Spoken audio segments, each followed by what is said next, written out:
Welcome back sa ating channel. Naging mainit nga usapin sa mundo ng social media. Talaga naman nayinig ang kampo ni Kuting ng Norte na ito nung ilabas nga ang matinding ebidensya laban sa kanya na talagang tuluya na magpapabagsak nga sa ekonomiya ng bansa natin. At ngayon nga ay gusto nang patalsikin itong si Kuting ng Norte na ito sa loob mismo ng Malacanang.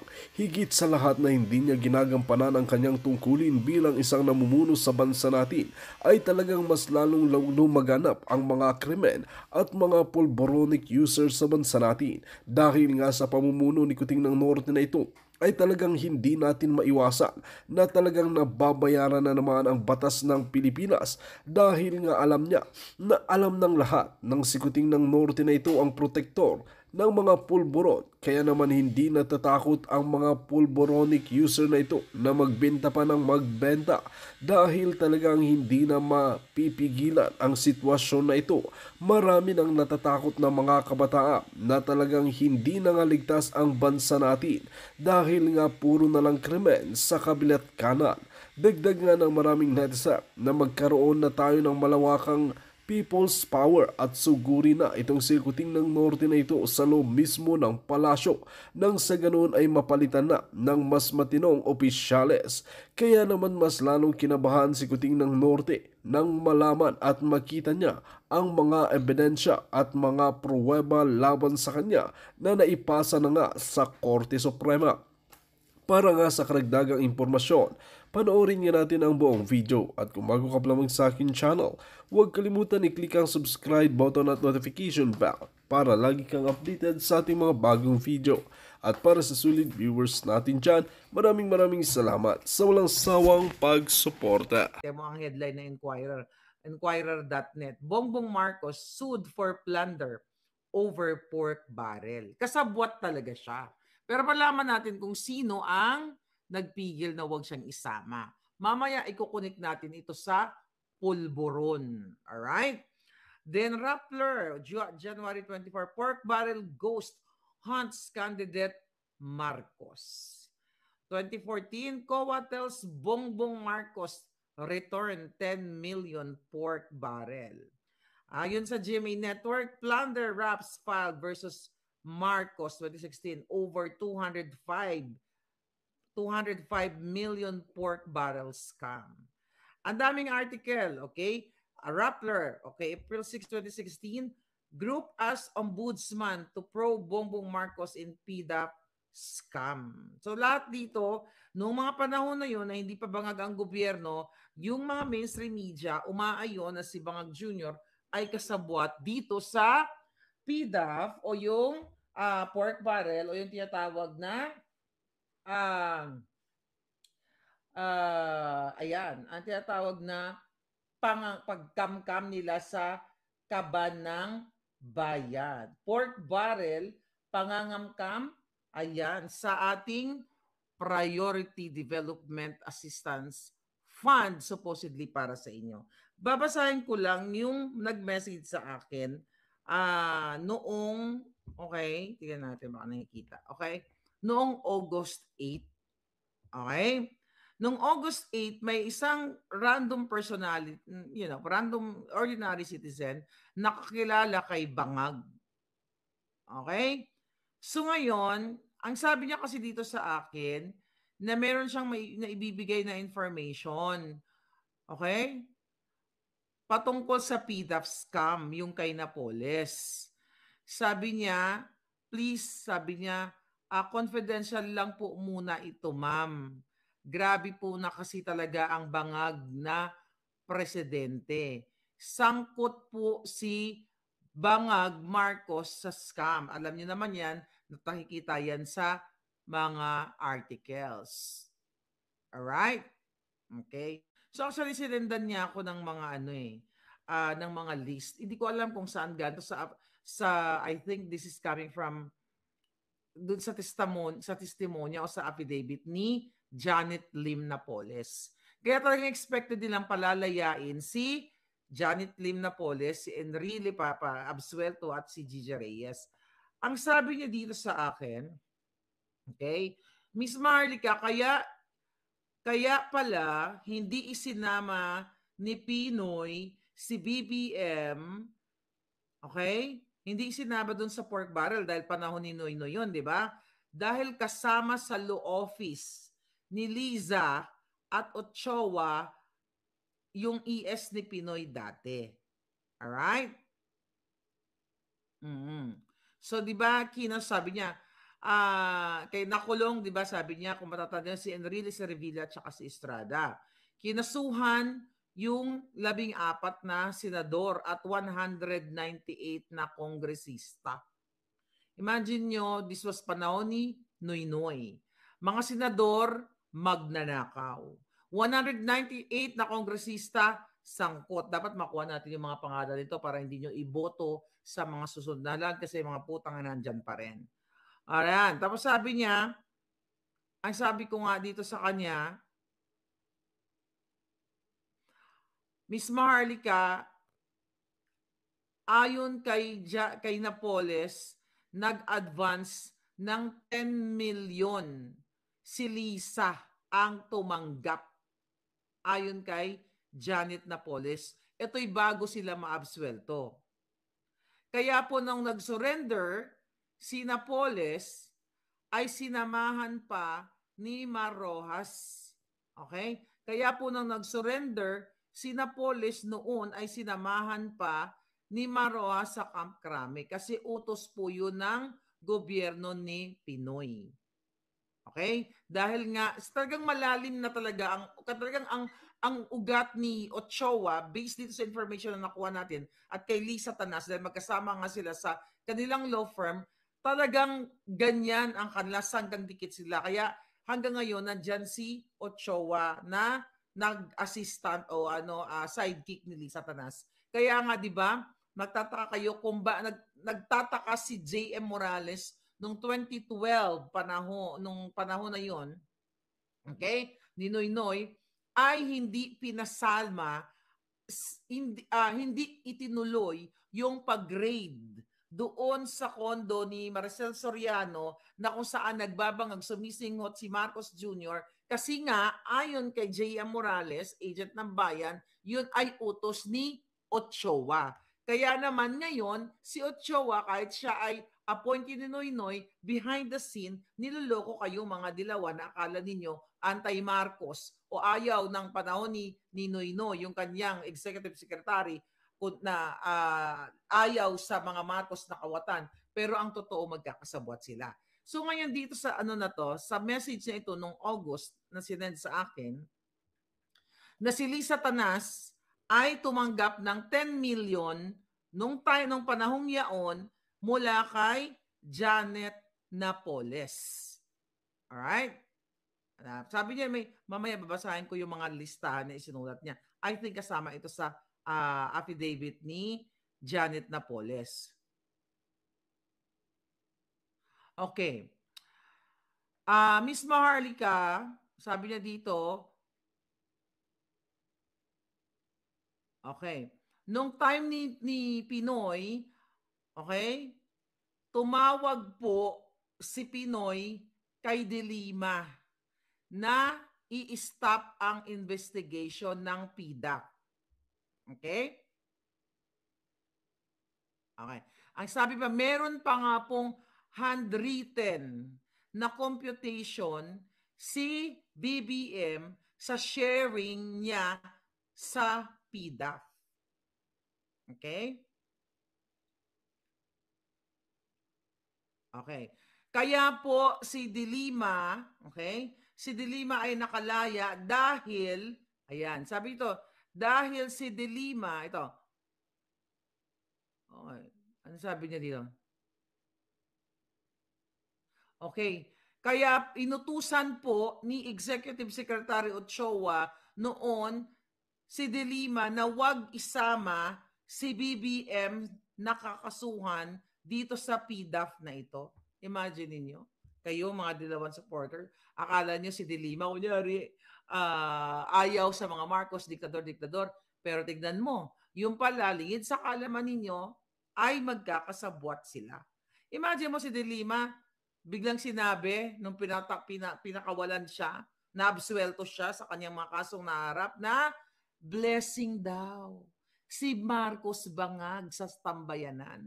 After 30-something years na nagdadakdak si De Lima, kayong mga supporter niyang mga dilawan, na ang Marcos ay magnanakaw, kawatan, demonyo, manggugurgur lahat, biglang twist. Okay? Ang sinabi niya ay blessing si Bangag sa taong bayan.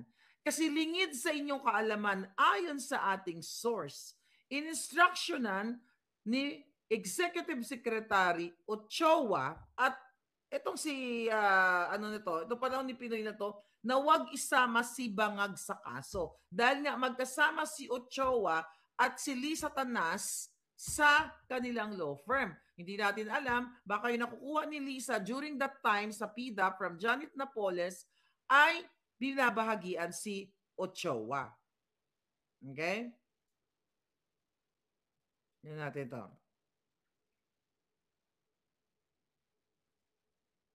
Alright. Sabi niya dito, ito. May binigay actually na pork barrel board exam passers. So dito, ito, sabi niya, ito Ms. Marlica ang mga listahan. Kumbaga, coming from, Inquirer. Actually from lawmakers under pork exposure to Napoles Scam 2006-2011. Ayan no, yung mga senador kasama si Ramon Revilla, 1 billion, okay? Juan Ponce Enrile, 641.65 million. Ito yung listahan na binigay niya sa akin. Ito yung binabasa ko palangga. Oh. Ayan no. Alright. Ayan yung mga binabasa ko. Okay, so nakasulat dito ang mga pangalan. Jinggoy Estrada, 585 million. Ang list na sinulat niya, pork barrel board exam passers. Clip from the Philippine Daily Inquirer. Okay, from August 30, 2013. Ayan, I believe kasama to sa kanilang exhibit sa kanilang sa korte. Ang sabi dito, ito yung mga top-notchers. 5 top-notchers. Si Revilla, 1 billion. Enrile, 641 million. Estrada, 585 million. Jingo Estrada. Ferdinand Marcos, 100 million. Gregorio Onasan, 15 million. Sila yung mga 5 top-notchers. So ito po sinend sa atin ng random personality na may kinalaman dito. I believe kakilala niya si Napoles. Okay? Kasi nakakuha siya ng affidavit ni Napoles. Mamaya basahin natin. Ito yung mga pangalan actually, sino to mga to? Like Rizalina, Lanete, Masbate, hindi ko kilala itong mga taong to. Maybe they're like what? Okay, they are kongresistas. Conrado Estrella, Edgar Valdez, ang dami, wag na natin basahin isa-isa. Pero ito yung kanyang testimonya. I think, papakita ko to. I think, ito ay kanyang affidavit. Sabi ni Janet Napoles, number 15, sa abot ng aking naalala, sa kasalukuyan kong kalagayan dito sa ospital ng Makati, ang mga sumusunod na mga senador, kongresista at kanilang mga agents at ang mga opisyalis o kawani ng implementing agencies ng pamahalaan na nagkaroon ng kaugnayan sa akin at tumanggap ng bahagi ng mga pork barrel. Kaya ito pinalabas si Napoles kasi nga madadamay at binanggit niya na nga dito si Bangag Jr. Okay? It just so happened na nandaya si Bangag, na-elect si Bangag, nabudol tayo, kaya talagang palalayain niya ang si Napoles at ang ibang mga kasabwat para maklear siya. Nakalagay po dito sa affidavit ni Napoles at yung nanonood ngayon sa Sandigan Bayan, alam nyo na legit tong binabasa ko. Okay? Na testimonya. Okay? Ito yan mga palangga. Ayan yan. Indali. May nag-send. Ayan. Ayan yung testimonya niya sa taas. Kita niyo yan? Ayan, ayan, ayan.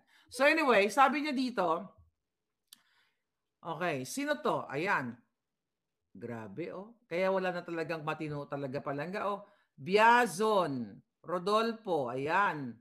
Robert Barbers, yan si Barbers na nasa Huwad Committee, na akala mo nagdunong-dunugan at akala mo walang ninakaw sa bayan. Kasama po siya sa testimonya ni Janet Napoles. Ito actually may initial itong papel na hawak ko. Alright? Oh, number 3, si Enrile. Okay, 1 point si Enrile.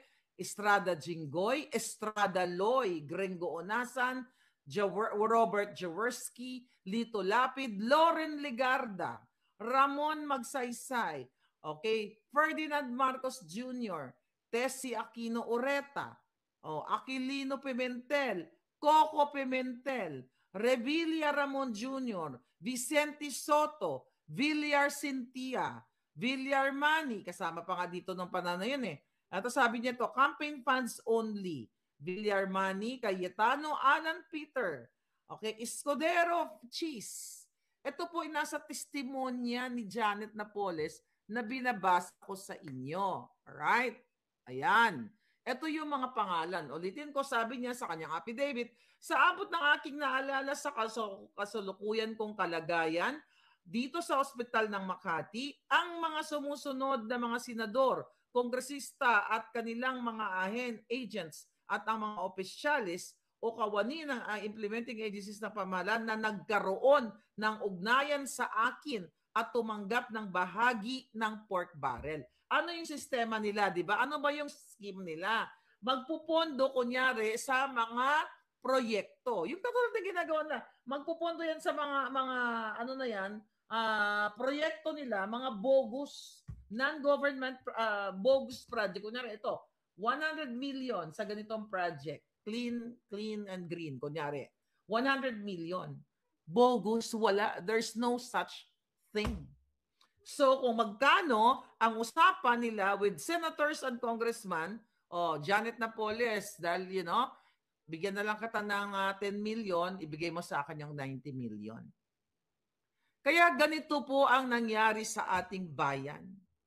Okay? Ngayon lang kasi August lang to nakarating sa akin. Ito yung mga pangalan, Bernard, ano to? Henry, ito, mga pangalan, tingnan natin. Bernard Rose Palacio, Ruby Chantuanzon, Doña Señora Ruby Rantuanzon, ayan, Lucila Gigi Reyes, yan yung naabsuelto ngayon ng Sagdiang Bayan. Ito si Freddy Villamor, ito yata yung nag-lawyer dun sa babaeng nawalan ng mga naiwan kunyari yung maleta dun kay Rafi Tultog po, yung drama-drama. Ito yun. Ayan, Butch Tuazon. Ang dami, sino to mga to? Mga kakilala natin. Tingnan nga natin. Dudot Jaworski, Tet de Hoya, Dukot, Canlas, Villacorta Agana. Oh my God. So ito yung nakalagay po sa affidavit niya. Jewel Pimentel, Mon Arcinas, Cruz, Richard Camby, Jennifer Corpus, Arman Padilla. I don't know kung kilala nyo, minority black daw ito nung time na yon. That was 2014. From 2010, I think, 2010 to 20, nung panahon ni Noynoy. John Adriano, So anyway, imagine nyo yung mga tumatakbo ngayon. Lahat, ayon sa affidavit ni Janet Napoles, na hawak ko na naabswelto ngayon, dahil for sure, talagang abswelto ni Bangag yan, para hindi siya madamay. Dahil kung hindi niya abswelto yan, hindi ko lang sure, I hope makausap ko yung nagbigay sa atin ng information na ito, kung nadukot itong papel na ito. Kasi nakalagay ito sa exhibit niya eh. Sinabi niya dito yung mga pangalan ng mga politiko na nagkaroon ng ugnayan at tumanggap ng bahagi ng pork barrel. Ibig sabihin tumanggap, nagplunder. Tumanggap means nagplunder, nagnakaw. Okay? Nangawat, nangupit. Di ba? Nakakalungkot ang ating bayan dahil ngayon parang walang nangyari. So ibig sabihin wala daw, kaya daw sila naabsuelto dahil walang matibay na ebidensya. So ano nangyari dito sa testimonya ni Janet Napoles? Kasi hindi pa nagpapaliwanag yung Sandigan Bayan at hindi pa natin nababasa kung ano yung desisyon. Bakit sila na-absuelto? 4 ang bumoto na i-absuelto itong 3 ito. See? Itong mga pangalan na to, mga politiko ngayon, tumatakbo pa rin sila. So kawawa talaga ang Pilipino, mga kababayan. Ayan o, Janet Napoles, ito, may signature to eh. Tingnan natin. 12 midnight, ano to, 12, may nakasulat malabo. Pero dalawang kopya ang sinend sa akin ng taong ito. And I hope, well, I message already ng taong ito. And I hope, nung nag-message kasi sa akin ng August 8, willing siyang lumabas eh. Patungkol dito kasi kilala niya si Janet Napoles. So ito yun mga kababayan. So saan kayo tutungo? So hindi din sa inyong kaalaman, mga Liberal Party, mga Dilawan, akala nyo, anti-Marcos, itong sila De Lima, itong sila Ochoa, itong sila, sino yun eh, dedo na. So, tapos na ang kanyang kwento. So anyway, itong mga buhay, niloloko kayo. Kaya pala, hindi sinama ni De Lima si Marcos Bangag dito sa kasong ito. Absuelto siya, di ba? Hindi siya nakasama dito kasi kinausap ng law partner ni Lisa Tanas, yan nga si Ochoa, dating executive secretary, na huwag siyang isama. So, talagang pinagluloko kayo ng mga putang inang ito. Kaya kawawa talaga Pilipino. Kaya dapat talaga abolish lahat yan. Dapat talaga gurgurin sila at dapat ang pagnanakaw, ang plunder ay may abrupt, right away, gurgur. Kasi ano ang nangyayari ngayon mga kababayan? Dahil nakatakas after 10 years, nag-antay lang sila, nagtiyaga sila, ngayon magpa-party na. Remember kung gaano ka-fabulous yung si Napoles na wala namang negosyo. Yung anak niya, naalala ko yun eh, dito sa Beverly Hills, nag-invite ng mga celebrity, ng mga Hollywood, inukupa ang isang, basta bigla ko lang naalala, nung time na yun, na isang bar dito sa Beverly Hills. 'Di ba? Yung si Jean Napoles ba 'yon? Na nung nag-viral ng mga panahon na 'yon, nag-deactivate sa Instagram. Yung mga yacht, lahat ng mga luxury travel, party na talagang bonggang-bongga, millions of pesos, talagang finoflaunt nung anak ni Napoles during the time. Pero biglang nag-deactivate dahil talagang nag-comment at nag-comment ang mga taong bayan doon. Kung kasi hindi ninakaw sa bayan ang pera mo, kung ako, ba't ako magde-deactivate? Ba't ko i-deactivate kung pinaghirapan ko yung mga perang na pinag-party ko, ba't ako magde-deactivate? But again, mga kababayan, kaya nga hindi na matatapos-tapos ang korupsyon sa Pilipinas at hindi masolba-solba ang problema, ang kahirapan, ang economic instability ng Pilipinas ay ng Pilipino na walang pagprogreso, kundi ang nagpo-progreso lang ang mga demonyong politiko, kongresista, presidente, senador, mayor, lahat ng mga politicians. Kasi naiipon lang ang pera ng bayan sa kanilang mga politiko. So kayong Pilipino, magdusa kayo. Magdildil kayo ng asin. Kayong mga nasa healthcare, kayong mga teachers, kayong mga obrero, mga tindero, construction worker, tricycle driver, jeepney drivers, lahat, mga nasa opisina, magtiis kayo sa buhay ninyo. Kasi ayaw nyo speak up. Noon pa. 'Di ba? Ngayon talamak na, pinapalaya na lahat si Sayarot na nasangkot sa illegal tunilalang pulburon